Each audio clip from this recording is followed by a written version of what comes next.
The next few talks involve some practical applications of epidemiology, namely investigation of acute disease outbreaks and investigation of disease clusters. So this is a brief outline of what we're going to talk about in those talks. First of all, I'm going to discuss the difference between clusters and outbreaks because it's often not very clear. And then I'm going to talk about, in this talk, in the remainder of this talk, I'm going to talk about the investigation of outbreaks. It's basically just an introduction. And then in the following two talks I'm going to discuss cluster investigation. So what is an outbreak and what is a cluster? So I've taken the definitions from the Dictionary of Epidemiology. And so first of all, with outbreak. Outbreak is defined as an epidemic limited to localized increase in the incidence of a disease, for example, in a village, town, or closed institution. Upsurge is sometimes used as a synonym. Then if we move on to cluster, it's defined as an aggregation of relatively uncommon events or diseases in space and or time in amounts that are believed or perceived to be greater than could be expected by chance. So that's the key definition of a cluster, but the definition also includes this caveat which says putative disease clusters are often perceived to exist on the basis of anecdotal evidence, and much effort may be expended by epidemiologists and biostatisticians in assessing whether a true cluster exists. So that's an absolutely true statement, that last one, and we'll come back to it a few times, particularly when we talk about clusters. Okay, so what is the difference? If I were to ask you, what is the difference based on just on those two definitions between outbreaks and clusters? You would, based on my experience from other classes, have some difficulty coming up with sort of a clear and unambiguous distinction between the two. So I've set out what I consider to be some guidelines which distinguish clusters from outbreaks. So, and these are not hard and fast, but based on my experience and what is published in the literature, and also to some extent they're distinguished by methods of investigation, which we'll show you. Anyway, the first difference that I want to mention is the fact that cluster investigations often or usually involve fairly unusual kinds of diseases, and in that I would include cancers and birth defects, both of which in a general population sense are fairly unusual. Outbreak investigations, on the other hand, tend to involve relatively common conditions. So it could be things like influenza, or it could be gastrointestinal disease like campylobacteriosis, and many other conditions, food poisoning type conditions particularly.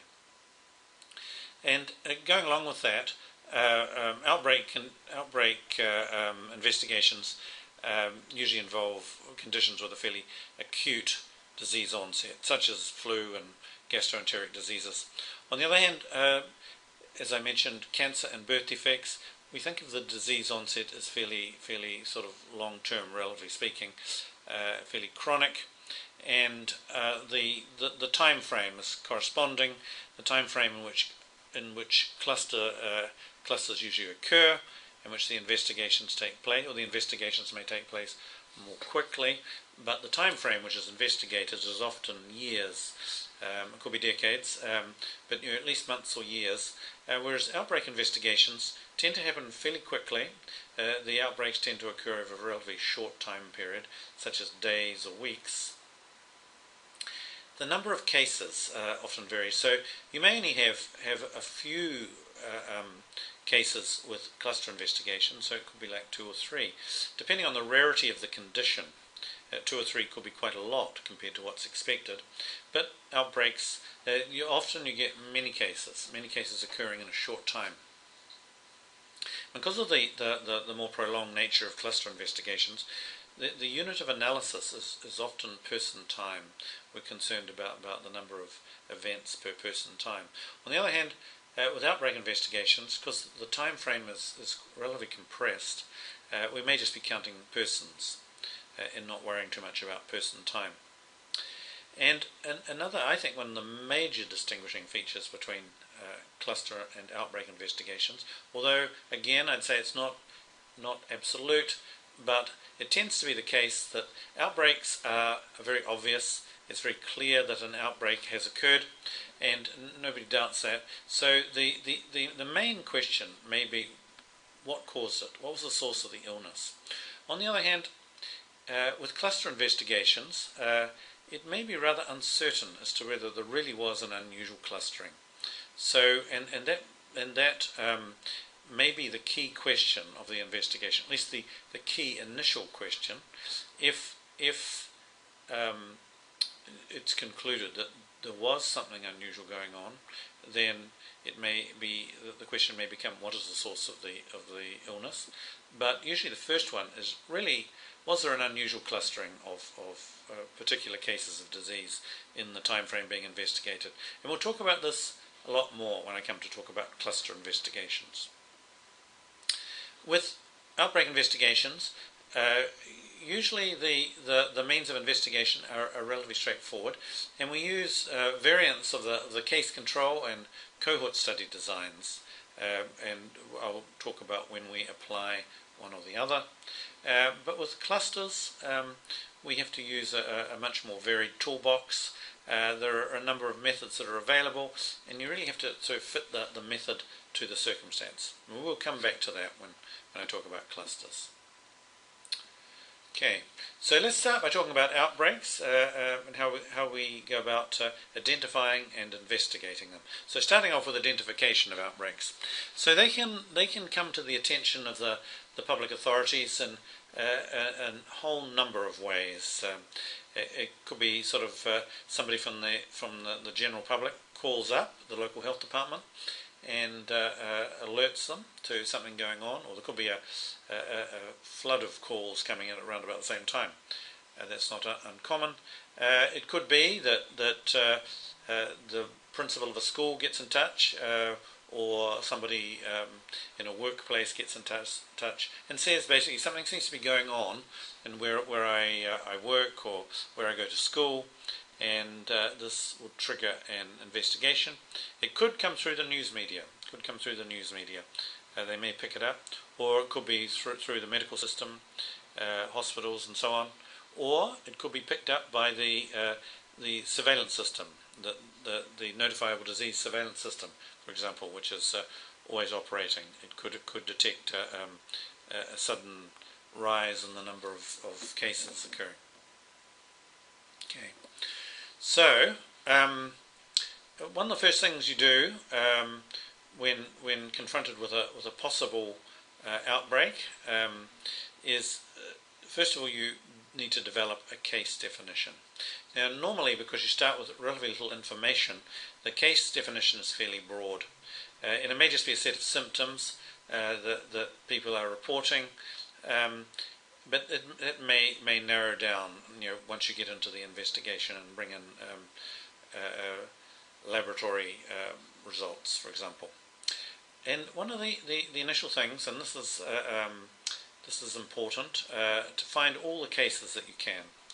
The more cases that you can get, the more statistical power you'll have to investigate the possible cause. So you want to find all the cases, and there are various ways to go about doing that.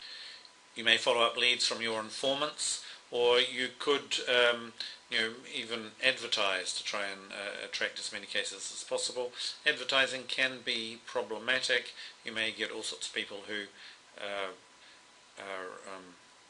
not really cases for the purposes of your investigation. You might tap in, say, to the medical system, and they may be able to provide you with a lot more cases.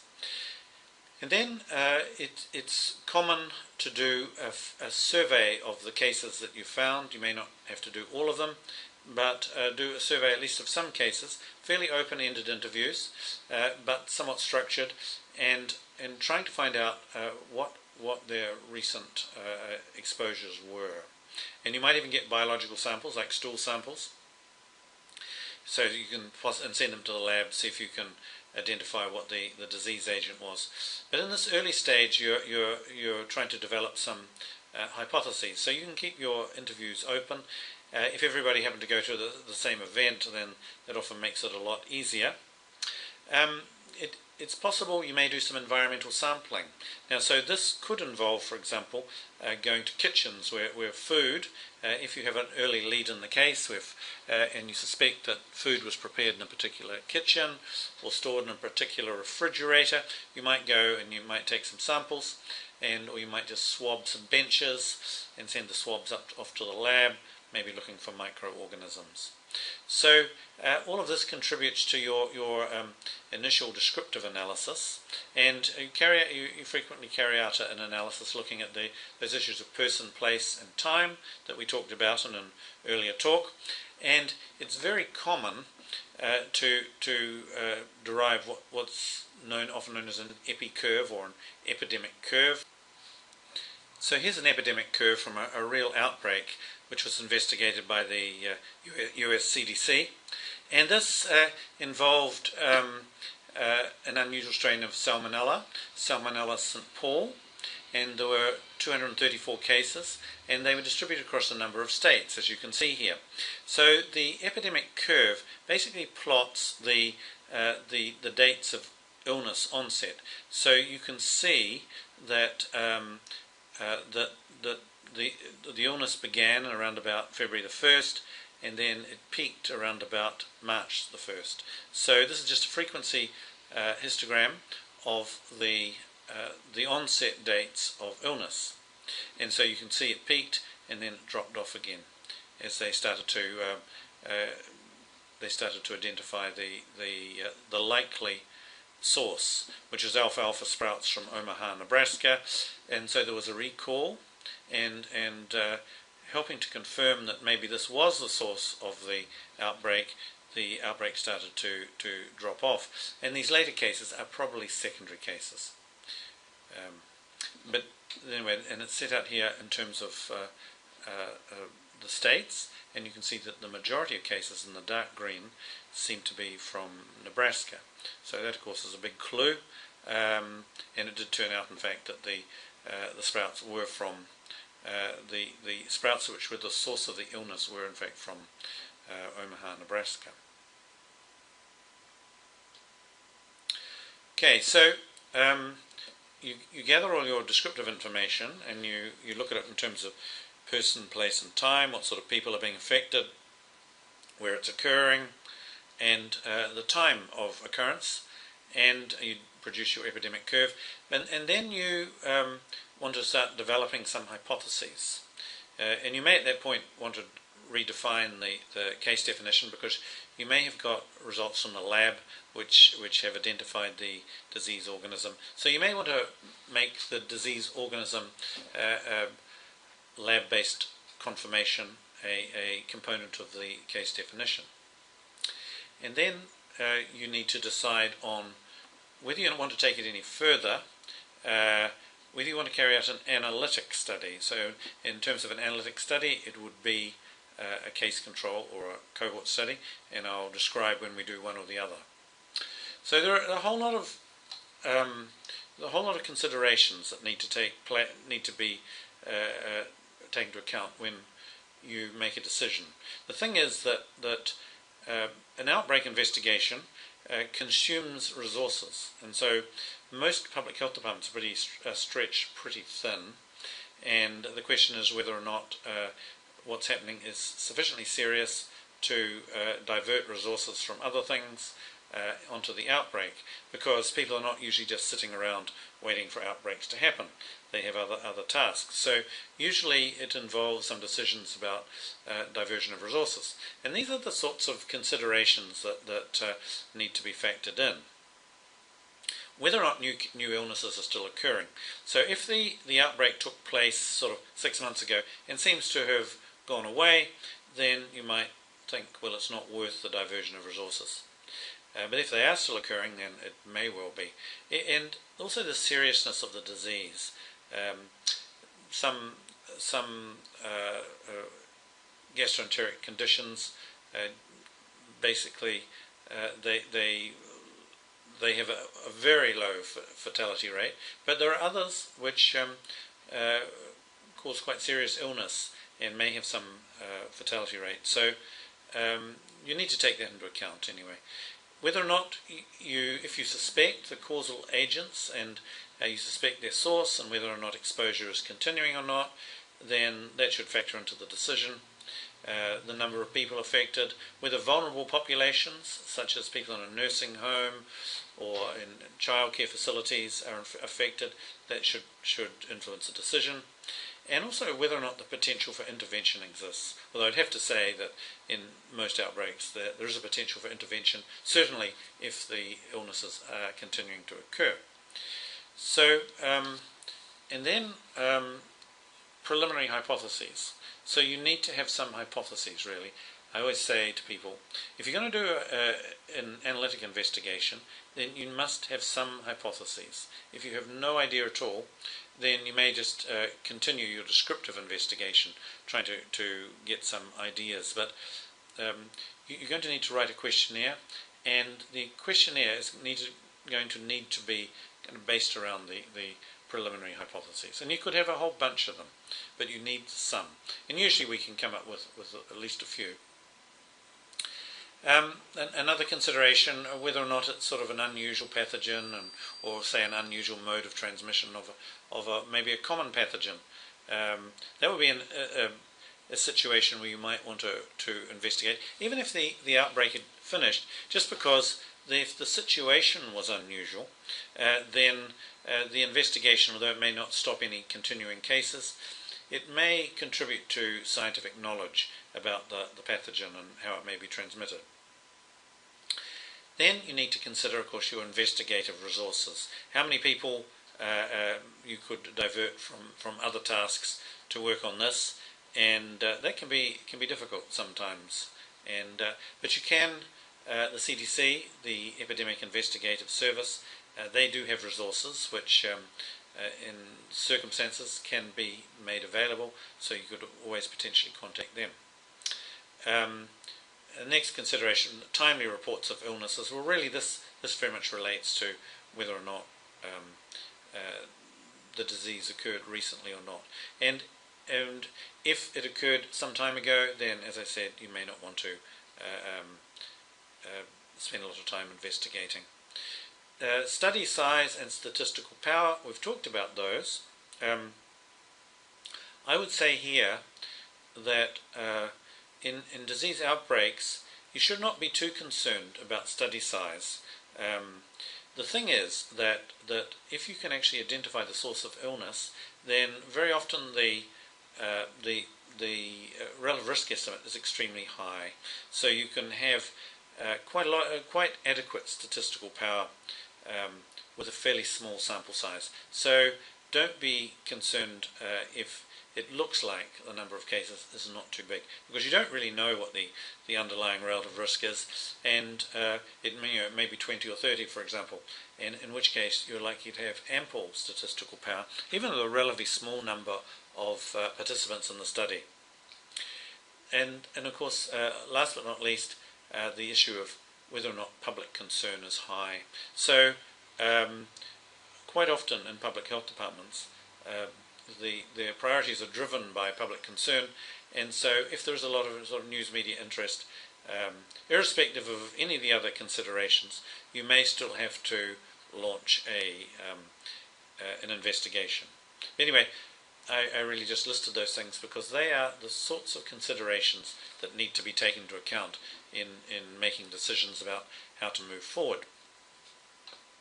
So, as I said, you do need to identify, you do need to have some hypotheses, and one important one is whether or not some sort of common event or exposure was involved. So if everybody went to the same picnic, or they attended the same wedding, or something like that, then that would be a common event, likely to involve a common exposure. So that would be an excellent initial hypothesis. Or at least a source of hypotheses. Other hypotheses might be generated if, for example, the disease was clustering in people with common characteristics. There could be people of a particular age group, or either just males or just females. All these things can give you clues about what might be the source of the infection, assuming it's an infection, because not all outbreaks are caused by infectious agents. Some of them are caused by toxins in food, for example. You would want to look at whether disease cases come from a clearly defined geographic area. They can often give you some excellent clues about initial hypotheses. So if we go back to that outbreak, although it was evident from the epidemic curve, the way that it had been colour-coded, but still, if you were just to set out the numbers of cases on a map, you would also see a pattern. And so, even just setting it out on a map, you can see by far Nebraska had the largest number of cases. So that suggests at least that something happening in Nebraska. Maybe it doesn't quite narrow it down enough, but it's a good start, and likely that these other cases were, transported from Nebraska in, I guess, as we know, the alfalfa sprouts. Okay. So also the question of whether or not cases are continuing to occur will give you some clues on possible sources of exposure, because if cases continue to occur, then there must be some reason for that. So it could be secondary cases, or it could be that the source of exposure is continuing in the population.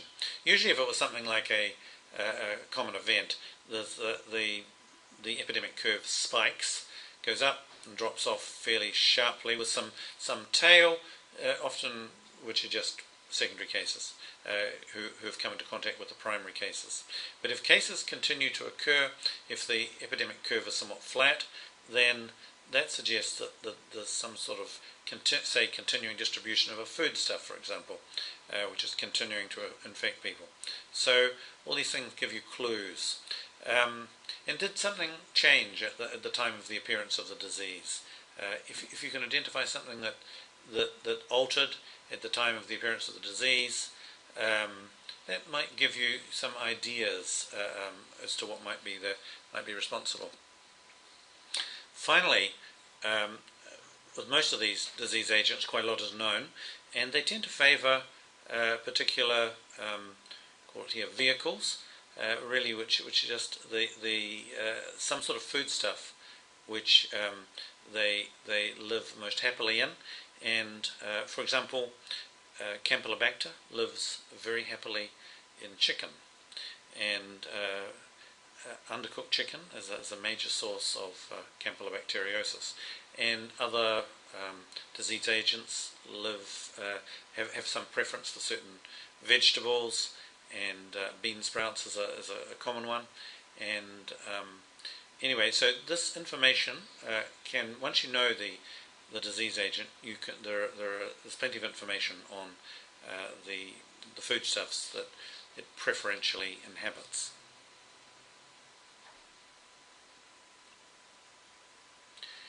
So now coming back to the epidemic curve, this is an outbreak that occurred in Orange County, an outbreak of hepatitis A, and so you can actually use the epidemic curve to give you an idea of when the source of the outbreak occurred. So this is a fairly sharp, sharply peaked distribution. It does suggest that there was probably a common event.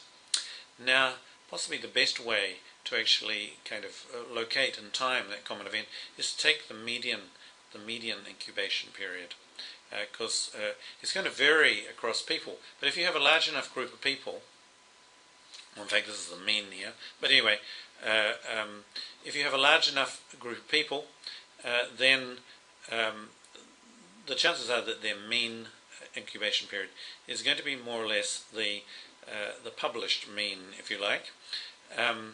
So if you look at hepatitis A, it has a mean incubation period, known mean, of 28 days. And so if you look out from that, from the peak here, you look back 28 days, and it actually fairly accurately locates the luau, which was the source of the exposure from fruit punch.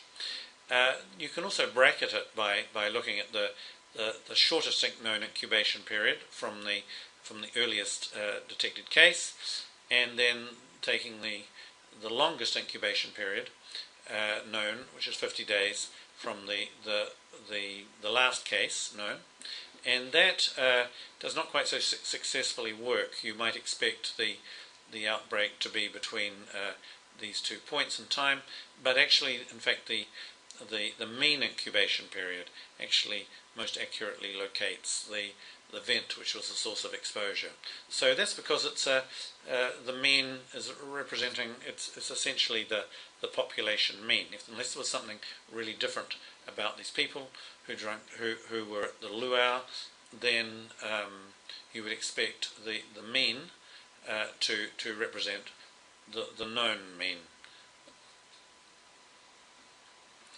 So your initial hypotheses affect a bunch of things, including early interventions.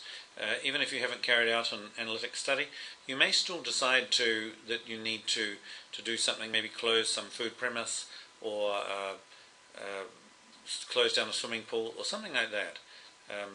And it will affect your study population, who's actually going to be in your study, and it will affect the design of the study, whether or not it's going to be a case control or a cohort study, and we'll talk about that.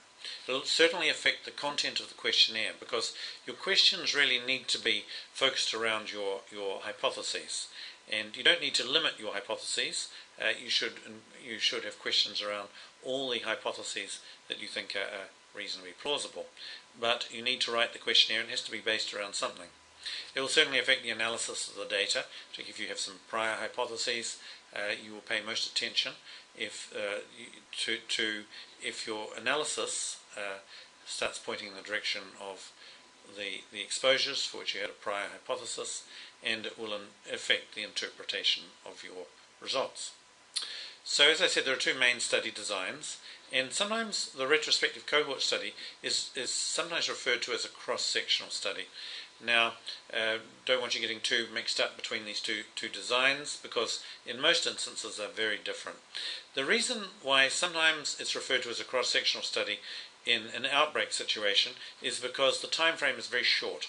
Time frame is very short, more like days or weeks. So it may resemble more a cross-sectional study, but in fact, conceptually, it's a retrospective cohort study. The other one is the case control study.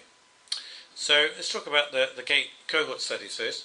And the cohort studies are most appropriate when the entire at-risk population can be defined and enumerated, or in other words, sort of listed, if you like.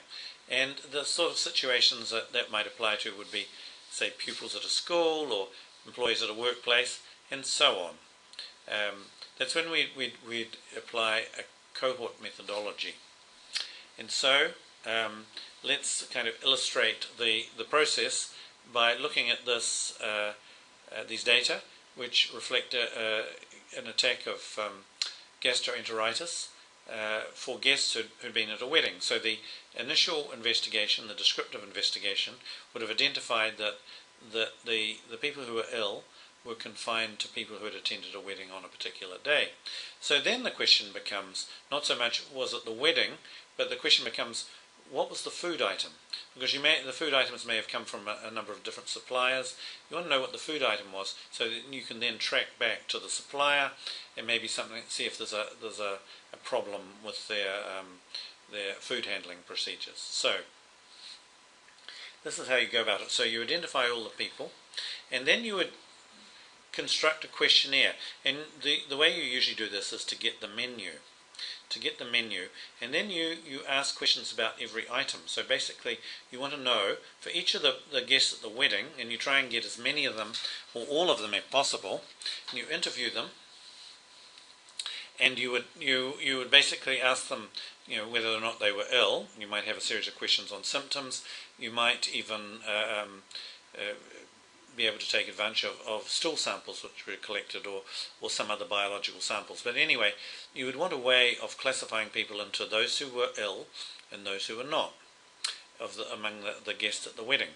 If everybody was ill, then that's a problem. You're not really going to be able dig more deeply and identify the food item or items which were responsible.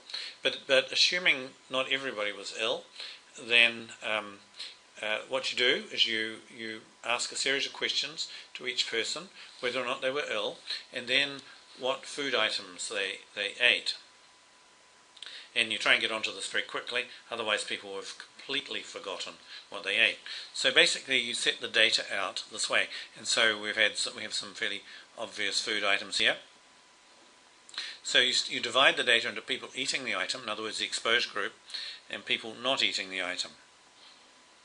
And so we have an exposed group for each of these food items, and so we see the number of people who were ill among the people who ate the item, and we can calculate an attack rate. So 28 out of 31 people ate the ham, and they have an attack rate of 90%. And then we go through each of these items, that were at the wedding, and we calculate the attack rates. Now you can see that many of them are quite high, so that's not very useful for discriminating between these various food items. However, we also ask people who didn't eat the item. We find out whether they were ill or not, and again we calculate attack rates among people who didn't eat the item. So we find out 80%, so on and so on. And the thing is, because people eat many different products at food items at a wedding, it's not too surprising that a lot of people not eating the ham were ill, or for any of these other items as well. However, where we start to see a big difference between the attack rate for those who ate the item and those who didn't eat the item, where we see a big difference, that starts to indicate where we might be identifying the causal food item. So you can see, we've set out the attack rates, most of them pretty high, but then the next step is simply to calculate the risk ratio. So basically dividing the attack rate among the people who ate the item by the corresponding attack rate among the people not eating the item. So you can see, and we set them out down in this column, and you can see most of them are around 1, because it didn't matter whether you ate the item or not. However, with the chicken salad, we see it's 3.9. And of course we would put confidence intervals around these things, but for the sake of this illustration, I'm not doing that. But you can see the chicken salad stands out because of the difference between the attack rates between the people who ate the item and the people who didn't eat the item. So that means that is the most likely source of the infection or the illness. So that was a cohort study approach, and then of course we have the case control study approach, and this is used when the entire at-risk population is difficult to define, and this is the sort of situation when there wasn't necessarily any common event occurring. It usually occurred in the community, and it's not clear that everybody went to the same event. One exception to that is when you have a very large function, but only a small proportion of the guests were ill, and you would take those guests who were ill, and then you would sample the remaining people who weren't ill, and you would treat them as your controls. This is kind of a nested case control study design, but this is really it's a practical approach when you simply can't afford to interview everybody who was at the event, and really you don't need to. There's if you get the ill people and the sufficient number of controls, you can have sufficient statistical power to identify possible sources of the illness. So, but more commonly, we use the case control approach when there is an outbreak in the community, and the cases they have there's no obvious commonality between them, at least in the initial descriptive investigation. So, and here's some data from an outbreak which I was actually involved in New Zealand, and it was an outbreak of cryptosporidiosis in the city of Hutt Valley, or in the Hutt Valley, I should say, the city of Lower Hutt. And we have 53 cases of this fairly nasty gastroenteric disease, and so we matched them with controls on neighbourhood, and we looked at different exposures. So we quickly came to suspect that it had something to do with swimming.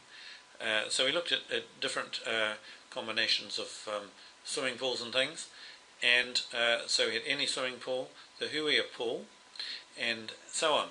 And so basically the approach is to set out the data very much as for a standard case control study.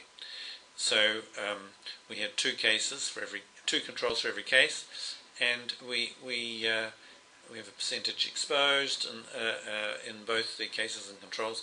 We calculate the odds ratio, and you can see the odds ratio for the Huia pool is very big, and that's not unusual for a acute disease outbreak situation. Often you get these very big odds ratios. You don't know this before you carry out your investigation, but it does underline the point that I was making before, that you can often carry out these investigations with much smaller sample sizes. We probably could have used a 1-to-1 ratio of cases and controls, but we didn't actually know what we were going to get. Anyway, the confidence interval for the Huia pool well and truly excludes 1. So, and this is I think after adjustment for a number of things, and you can see that there's an odds ratio for any swimming pool, but that would include the Huia pool. And other swimming pool, well, it's probably confounded by the Huia pool, because that's a very big odds ratio. The chances are people using other swimming pools. Some of them also swum in the Huia pool, so probably the Huia pool is confounding all these others, including spa pools and so on in the Hutt River. So definitely the Huia pool was the source of the outbreak. It was closed at a fairly early stage. It became quite apparent before we even finished our analytic investigation.